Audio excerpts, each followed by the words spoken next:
2007 o 2008. O sea, por lo que sabemos después, las tasas de participación de las diversas clases se han estancado.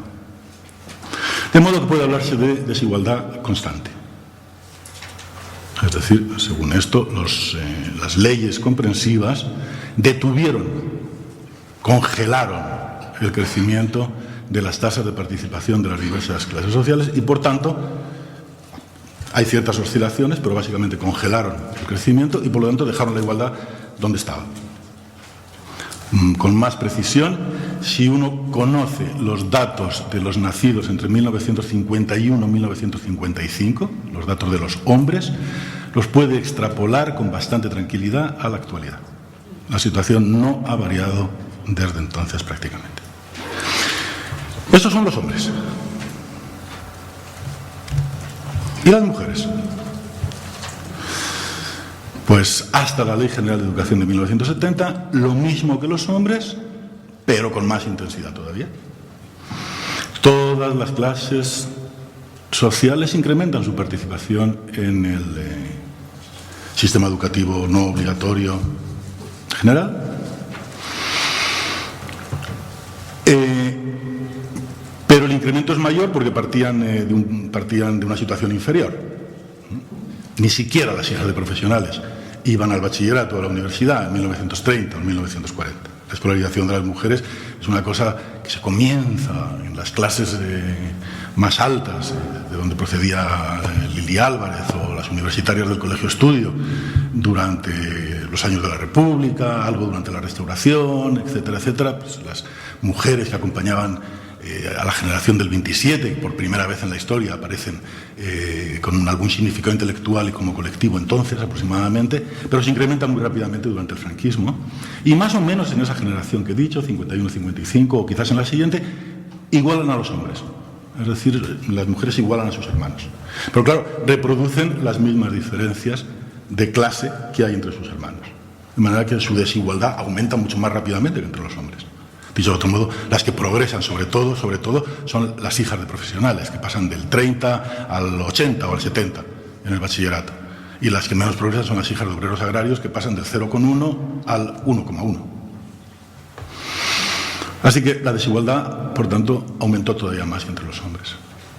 Y luego, tras el efecto de la Ley General de Educación es menor. No produce un estancamiento, produce simplemente una detención, una especie de frenazo. El crecimiento tras la Ley General de Educación se hace más lento, pero continúa. Después de la Ley General de Educación, la participación de las mujeres de todas las clases sigue creciendo. Pero más el crecimiento de las clases no manuales. Y esta vez sí, llevaba razón nuestra candidata, la profesora, puede hablarse de un aumento de la igualdad tras la Ley General de Educación. Pero el estancamiento llegó, sin embargo. La detención llegó más tarde. Llegó en las 3 últimas generaciones, las que podríamos llamar de la LOCSE. Es decir, a partir de la cohorte 71-75, nacidas en el 71-75, no se advierte cambio ni progreso, o se advierte muy poco. De manera que otra vez tenemos la desigualdad ahí congelada.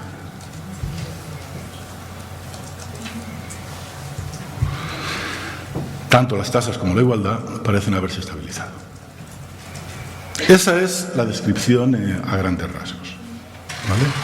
La prueba de lo que estoy diciendo, de los datos en que me apoyo, están en esta colección de tablas que yo creo que todo el mundo tiene. Fuera abundan, y yo veo que alguien, Isabel, se dispone a distribuirlas entre los que no tienen. Que después nos dará tiempo a mirar en sus detalles más importantes. O dicho de otro modo, yo les acabo de contar las bellezas de mi ponencia, pues, sin enseñársela, y después pues haré de cicerone y iremos visitando a pie de obra los datos. Digamos, en los lugares más importantes, según el tiempo que tengamos, pues yo los guiaré a ustedes. Bien, y luego hay tres cuestiones metodológicas sobre las que quiero llamar la atención y que quiero resaltar. Una es mi defensa de la pertinencia de un enfoque individualista. Bueno, eso suena a individualismo metodológico y a discusión grave y de altura, pero no es mucho. Aquí se reduce a lo siguiente. Evito, siempre que puedo, no siempre puedo, porque a veces me contagio, evito hablar primero de expansión educativa y de preguntar luego cómo esta expansión influyó en las diversas clases.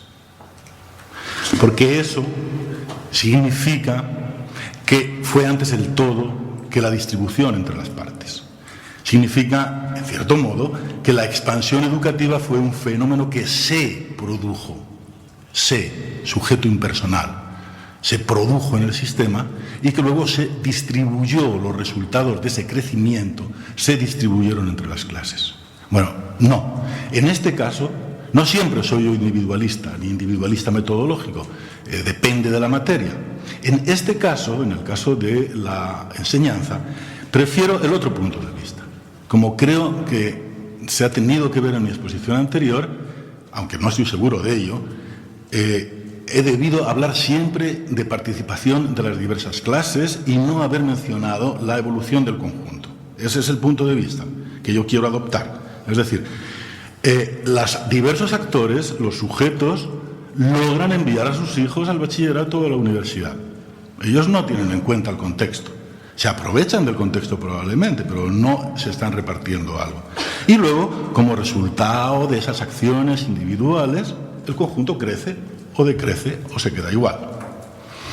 Se me dirá, y con razón, pero la opción de enviar a los hijos y a las hijas al bachillerato y a la universidad depende del contexto, depende del sistema, depende de la legislación y depende de los recursos, del crecimiento económico. Y la respuesta es sí. Efectivamente, depende de ciertos recursos objetivos. Más concretamente, depende de que haya oferta de escuelas. Si el elemento decisivo fuera ese, si desde hace mucho tiempo hubiera gente esperando enviar a sus hijos a la escuela, pero no lo hubieran hecho por falta de escuelas, entonces yo sí que tendría que decir, parece que se crearon escuelas, se crearon puestos escolares y luego, según dónde se crearon y cómo se crearon y con qué precio y en qué condiciones, eso se distribuyó de modo diferencial entre las clases. Pero no fue así, el estudio histórico lo demuestra, no fue así exactamente cuando comenzó la expansión, exactamente al principio del franquismo. Fue exactamente al contrario. Los recursos se redujeron. Todos los historiadores están de acuerdo en que todo se contrajo después de la guerra. El Producto Interior Bruto y la mayor parte de las magnitudes macroeconómicas y macrosociales no alcanzaron el nivel de la República hasta 1955, hasta 20 años después.